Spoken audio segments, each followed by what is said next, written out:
Welcome to That's Boxing, episode 4. Episode 4. 4, one for every knockdown. The king is dead. Long live the king. Wow. Yeah, the dream is over. The dream is the dream over? I guess that's what we're gonna have to get to here. Yeah, we'll find out. Well, first we're gonna get into that. That's gonna be the majority of this episode. But let's talk about some local boxing because neither of us actually saw this fight live. No, I'm glad I didn't. I was busy working. Yeah. So you were, you were in the corner. I was ringside. Watching two local boxers from the gym. Yeah. Did you get there early enough to see the whole card? I walked in right in the middle of the first round of the first fight. Okay. Yeah, that dude got blasted out the ring. That was. Yeah. So I don't know if you could see us up there in the locker room. Yeah. It's very unique venue in that you have like this bird's nest view of the fights. Usually you're in the back and you just hear the roar of the crowd, and there's a runner or a commissioner who's like, all right, you're on deck, you're on this, but everybody knows who's on deck. Everybody's like adjusting their warm-ups based on what they're seeing out the window. Right. So the fight, that was the first fight. The guy got knocked down and a couple times, right? And then they called it. Was he out? He slid out of the ring. Like, holy shit. I thought he was going off the edge of the canvas. Like Wow. Well, as soon as that happened, the second fight was Aaron, so we were like, let's go. We're all ready to go. Yeah. Boy, Aaron boxed beautifully. Yeah, man, he handled that really well for his professional debut. He's had plenty of amateur experience all the way up to the highest levels in the nation, and handled that pressure really well. He played sports and he played football, and he's been in front of crowds, and he's built for this as far as that goes. He's got the right attitude for that. He's not afraid of the crowds. Right. He's not afraid of that, and he handled it well. I mean, his opponent was a tough dude. Yeah. I mean, I thought for sure he was going to get him out of there a couple times. He did drop him one time. But the guy could take a punch, and he had a good, strong high guard, and that's something we'll practice in the gym, is how to crack open a guy who's got strong guard, Shelling up. Yeah. Well, the guy's not throwing a lot of punches. He's not giving you a lot of chances to hurt him. I always say in the gym, a guy is most vulnerable when they're punching or moving, and so if the guy's just standing there with Not his guard punching. up, I mean, what are you going to do? Just Yeah. punch yourself out, trying to break his arms apart? Right. So as far as that goes, I'm happy with his performance. He got all 4 rounds in, which is great, because you don't want to just go over there and get a walkover on your first fight. Everybody wants to see a knockout, but I want to see my guy get ring experience. So congratulations to Aaron. He did Congrats. Great. Yeah, I thought his footwork was great, turning him, staying long, kind of moving, getting low, and pivoting, and just very dominant performance. So congrats to absolutely. Aaron. And then there were a couple other fights I didn't take notes on, and then Lorenzo, the Matador. Yeah, fucking hell of a night, man. I'm still a little dazed from that whole experience. I mean, the crowd was electrified. Like, it was going crazy. The walkout for both fighters, and they had a huge crowd. I mean, there was the energy there. There was a fight nearly breaking out behind us at the VIP table. Oh, really? People talking to the point where like the security had to get involved, and this is all happening like behind my head while my dude's in the hardest fight of his career. Right. And yeah, I mean, that was a really tough fight. We knew that Cardenas had more experience than us. He's 18 or 19 fights, 10-8-1 was his record. So we knew you guys got experience. We knew he's tough. He was really respectful at the weigh-ins and stuff, and I always take that as a sign of a guy who's feeling confident and prepared. He's very respectful, very kind, and I'm like, okay, he's not trying to make up for anything here with any false bravado. Right. He's ready to go, and he looked in shape. He looked ready, and he's just your classic hard man. He got knocked down in the first round.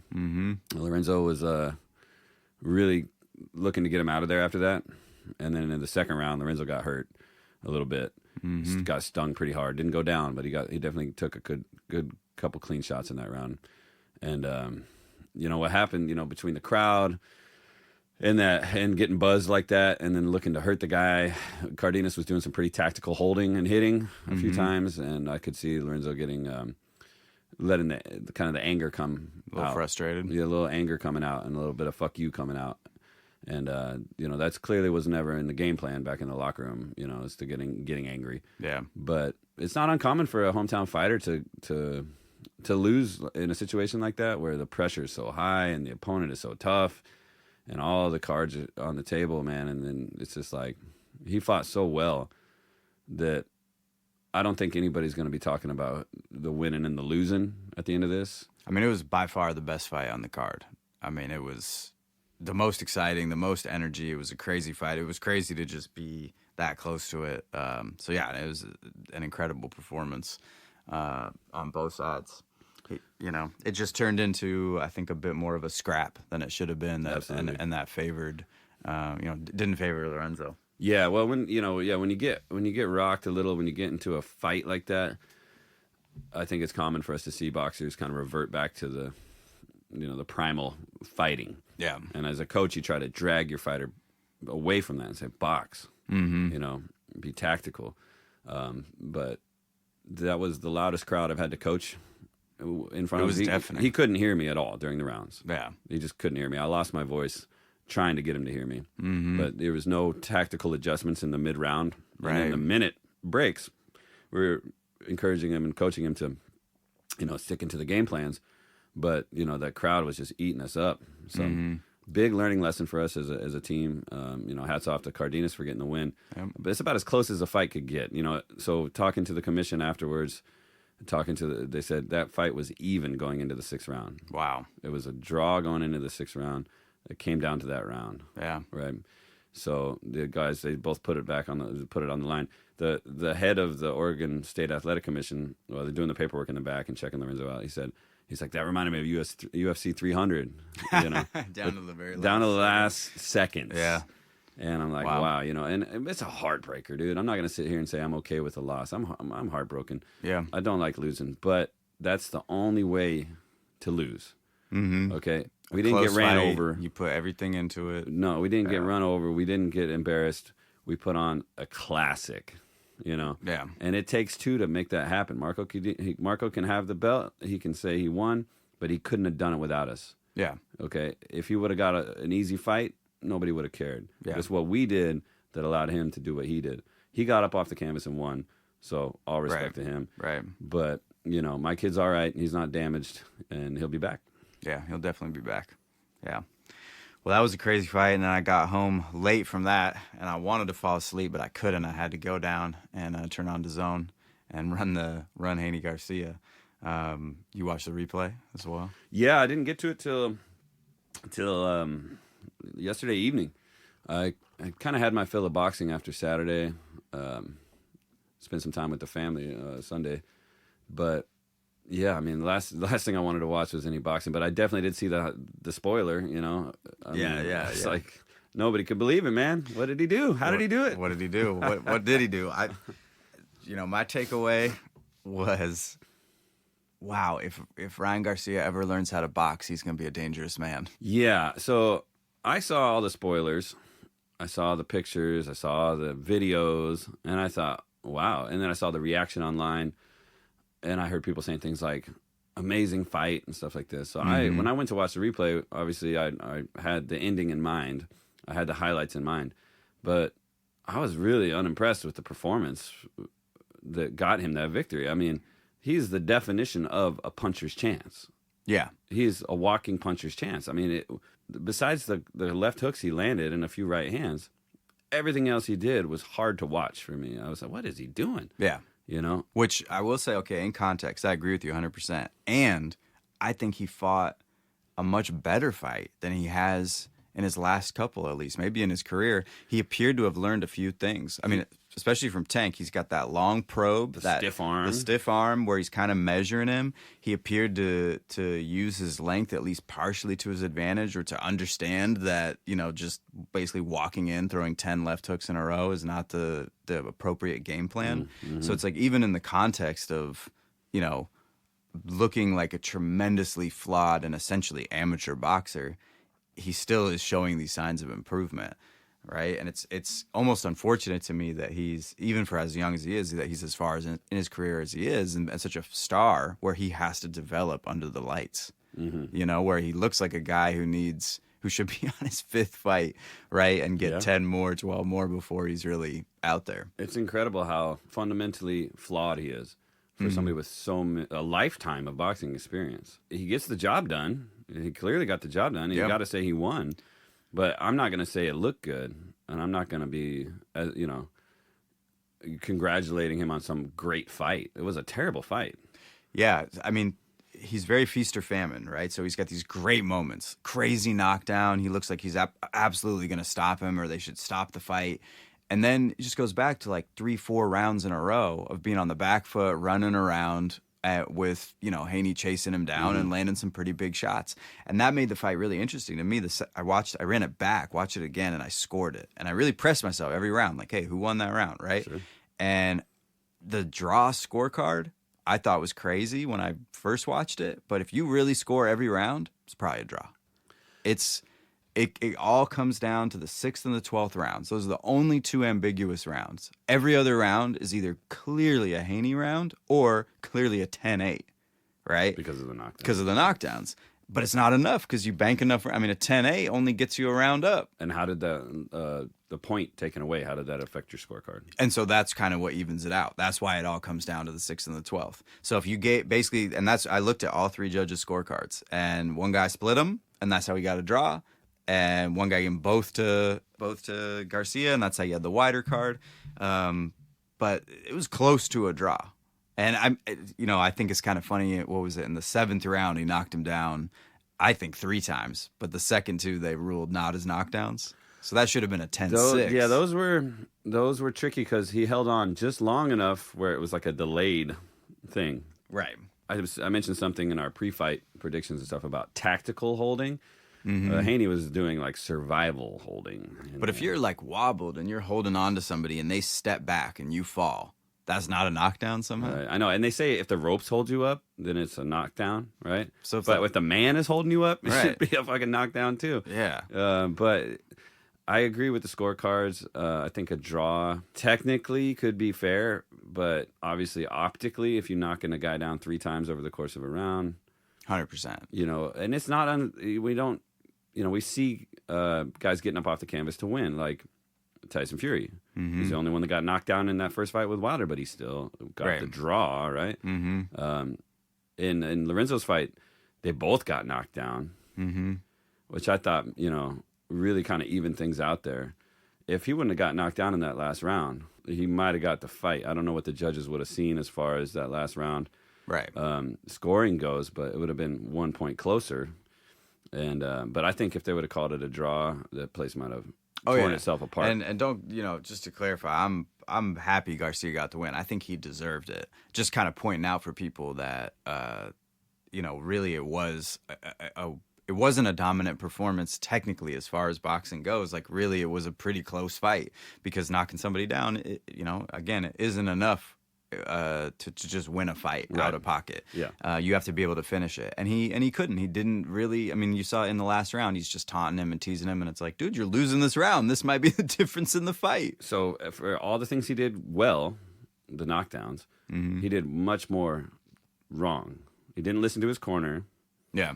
He turned his back defensively. I'm not ever going to call that a shoulder roll. No. They got to drop that. No. He's literally turning his back. Do you think they need a new rule, like against that? Well, he warned him. The referee warned him a few times, said, don't turn your back. But it's about as hard a warning as you get for holding. Yeah. You really got to be egregious with it. But, I mean, it's a tactic that he claims works. Oh, they can't hit me. But it's like, because you're not boxing anymore. As soon as you turn around, you remove any legal target for your opponent to punch. Your best punch is the left hook, which you can't throw from that position. I don't know how many times I saw him transition from having his back turned to going for like a reverse chokehold or sliding around for the hold. I'm like, so the whole purpose of a shoulder roll is obviously to defend yourself and counterpunch sharply. Yeah. There's no counterpunches coming from what he's doing. He's turning his back to just negate his opponent's ability to punch because he's taking away any legal target. And Haney said, fuck this, and started digging him in the body. And the referee's warning about hit him in the back. I know. He warned the corner, and his dad is saying, he's turning his back. Yeah. And he's like, well, I mean, they got to have a solution for this. So, yeah, they need to have harder rules about that move. They got to get rid of that. And then they got to have more rules about holding because if they would have addressed the holding and the back turning, this fight would not have gone the distance. No, you don't think so? These are the tactics that get the guys through the 12 rounds. Right. Holding, turning, whatever it is. Sometimes you got to do something that's not, just punching. But I really hate the way that looks, and they really got to do something about it. You feel like I felt like the point deduction for Garcia was warranted, even without a warning. To me, it's sure. like, man, you cracked him after he said break, Right. Like, and it was While the referee was like touching both yeah, of it them, was. so. To me, that's just, hey, you can't do that. There's no, you shouldn't need a warning for that. I would have liked to have seen Haney get some warnings, some more stern warnings, and probably a point deduction for holding. Yeah.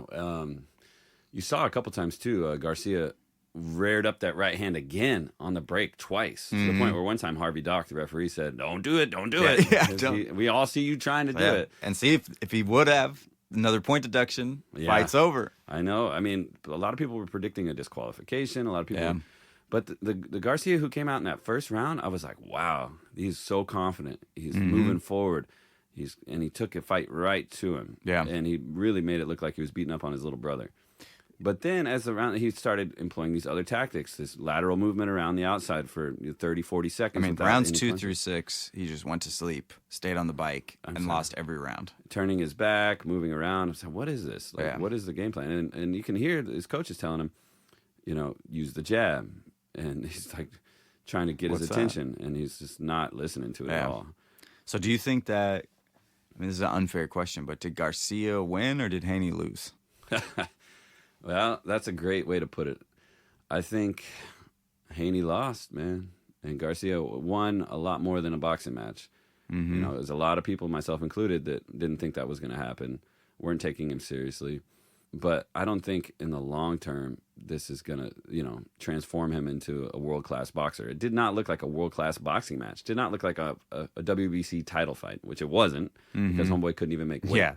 Well, that's another question. Did the weight play a factor? I saw Tim Bradley, was saying, hey, this was not a fair fight, and Garcia looked like he had more power because of those 3 pounds, and it doesn't, it doesn't count. And and as you know, it's not 3 pounds, right? It's the losing of the 3 pounds. So I saw a couple comments online, 3 pounds don't mean nothing. It's like, it's not 3 pounds on fight night, dude. It's the fact that Devin Haney had to cut himself down to a skeletal frame, right? And Ryan Garcia didn't. Right. When you get so low and so lean, the last 2.5, 3 pounds is coming out of your pores, man. It's coming out of your bones. It's coming out of your tissue, your connective tissue, and your knees and shit. You're getting drained down to nothing. Right. And because when you're rehydrating, you're just grabbing sodium and water basically. So all that all that weight is more liquid, more fluff at the end when you're rehydrating, right? So when you only have to cut down, you got 3 pounds up. Those 3 pounds can be muscle, fat, like whatever actually good weight. And you didn't have to go through that near-death experience, so you're fresher, just in general. I think it was an unfair advantage. You could look at this and say, all right, when the notable power puncher knockout artist comes in overweight, maybe don't take the fight. Maybe don't take the fight. It would have been rough if he didn't take the fight. He was in no position to cancel this fight. And we've taken fights. Lorenzo's fight before this last one, Borneo, that kid came on 8 pounds overweight. Damn.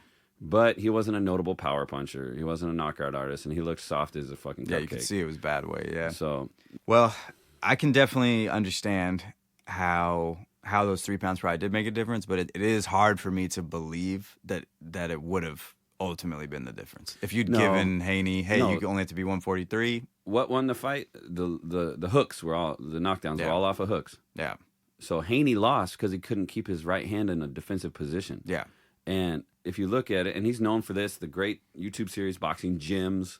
He's got the bow and arrow jab. He does the bow and arrow jab. They broke this down a while ago. Bow and arrow jab. Yeah. Because he's so explosive with the jab. Well, the result is the backhand goes flying out, behind your ear. Yep. And that got him caught once. Another time, he's keeping his rear hand in a kind of a old school cross block in front of the left side of his cheek at the wrong range. So Garcia is in hook range. You got to keep the right hand over there. Right, you got to tighten it up. So his hand position is wrong. And then his dad is telling him, get under that hook. Right. Which means you're actually moving your head in the direction of the punch, trying to time it to get under it. Right. And that very next round, he did it exactly like his dad said. He threw a jab.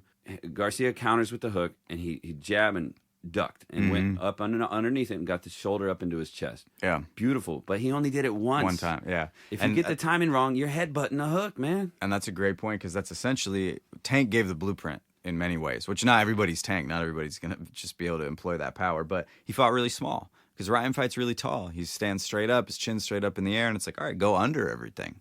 Yeah, I think Haney was like totally unable to do that, and he hooked with a hooker. You saw, I think it was in the first when he got really rocked with that one. They were both hooking at the same time, and it's like, dude, you don't want to, take one to land one because we're not even here with this power. And you saw, yeah, his right hand was totally out of place, and he wasn't trying to get under it, and he was an easy target for that. And I thought it was interesting to see.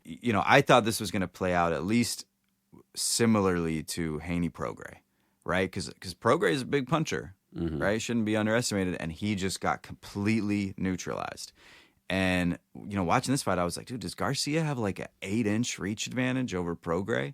And he's I think it's 2.5, 3 inches longer, so he had more range. But I'm like, how is he inside like that? How is he landing all these hooks? How is he even that close? Prograis looked like he couldn't even reach him for 12 rounds. Yeah, and that's why I say I agree with you. I think it's more that Haney lost. Yeah. Didn't have the discipline, couldn't do it. And maybe was overconfident. And that gets to the big question, okay? Is Garcia crazy? I was crazy. Back in the day, who's the crazy one now? I didn't really want to say this, but it's the truth. Everybody needs to acknowledge, like, yo, I'm tripping. Y'all was tripping, not me. You guys were tripping. I was the one that was actually with sanity, because I'm like, yo, they're hurting little kids. Let's help them. That's called being a real man. Because I don't give a fuck what people say about me. I walked through the fire and still held it down and still beat fucking Devin Haney and still drink every day and still beat him. And I did everything. What the fuck? Maybe Devin was just like, dude, this guy's nuts. He's drunk. He's out of his mind. Yeah. I'm 10 levels above this guy, just like everyone is telling me, and I'm just going to shut him down. He did say in the post-fight, I fell asleep on him. Yeah. And he caught me with a hook. We trained for it, but I fell asleep on him.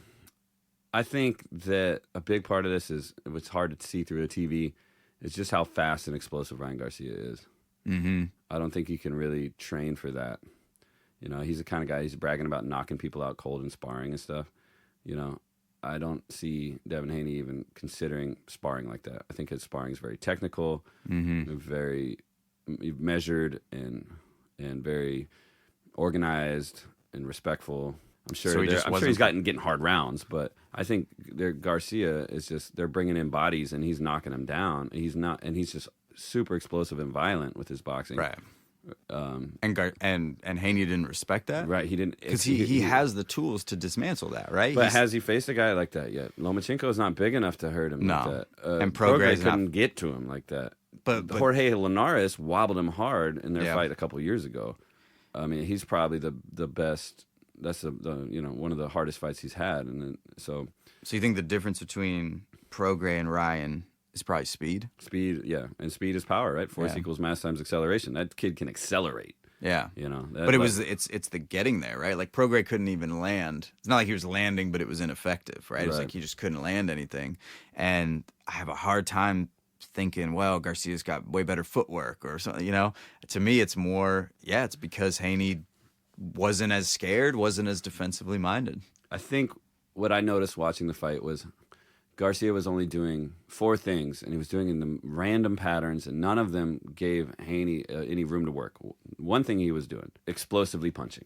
Mm-hmm. Okay. The next thing he was doing, turning his back completely. Right. The other thing he was doing, moving around the ring, lateral movements, like Floyd Mayweather in the 12th round of a winning fight. Yeah. Not throwing any punches, just gliding around. Haney's trying to track him with the jab, but not punching either. And the fourth thing, finally, holding. They were both holding. It wasn't just Haney. Yeah. Okay, so how do you work in there? There was no spots for him. A guy like Prograis just kind of waddled forward with his head there to get hit. True. And Haney was growing with confidence as his jab was just so dominant. Did we see any jabs land consistently? I'd like to see the numbers on that. Yeah. I think I only saw 3 or 4 punches, clean jabbing, that actually got anything out of Ryan. When he was attacking, he had no respect for Haney. Yeah. No, you're right. He would just completely let off the gas. And then it would just be like, I'm going to knock you down 3 times this round. Mm-hmm. It's like, wow, yeah, maybe it kind of lulls you to sleep. Yeah, and it's just hard to work against somebody that's working like that. They're not giving you opportunities to box well. Got to give Garcia credit for that, because that awkwardness and that changing up his movements and his style so frequently through throughout the fight left Haney in a position where he never got his rhythm going. He never got that jab established. He never started. So what can you follow up what's not established? So is that tactical genius, or is he crazy? I think he's a little bit crazy. Yeah. He's the right kind of crazy for the sport of boxing. That's for fucking sure. I don't know though, right? If it prevents you from dialing it in and really, his supreme confidence prevents him from honest assessment, which is why you see him not improve and why we all figured he was going to get completely pieced up, which we were wrong, obviously. Yeah. But I'll eat crow on that. I'll eat all the crow, but it was the right pick, 100%.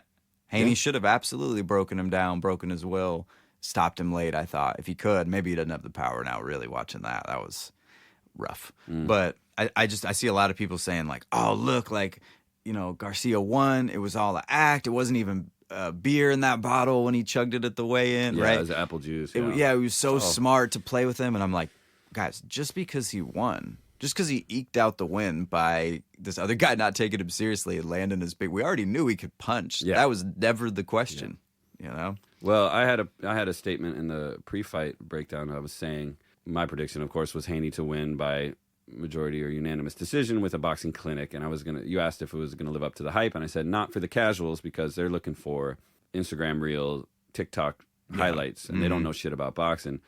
But in a way, I'm kind of still right because now except for in the opposite way, because now those people are gonna say Ryan's the best ever, he's so great. Yeah. Look at this highlight. Right. Okay, show me the whole fight then. Tell me how many times, and put a clock on how many times his back was turned. Put a clock on how many times they were holding. And tell me that was a world-class fight. Tell me that was a well-rounded boxer. Yeah, and a boxer who's ready to go on to something next. At 147 pounds?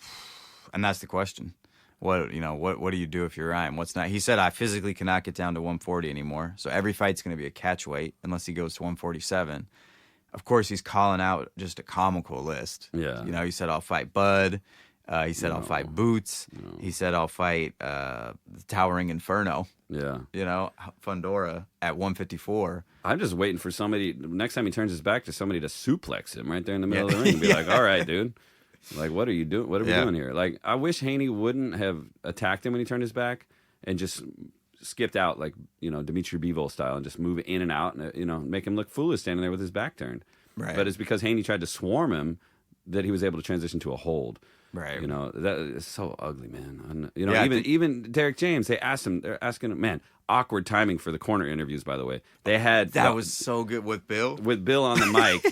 And he's saying he's starting strong. Who's starting strong? He's saying something about... And then he just pauses. He just stops talking, and you can tell. It was crazy because you could tell... He felt it coming. He felt something coming, yeah, because he just dead stops.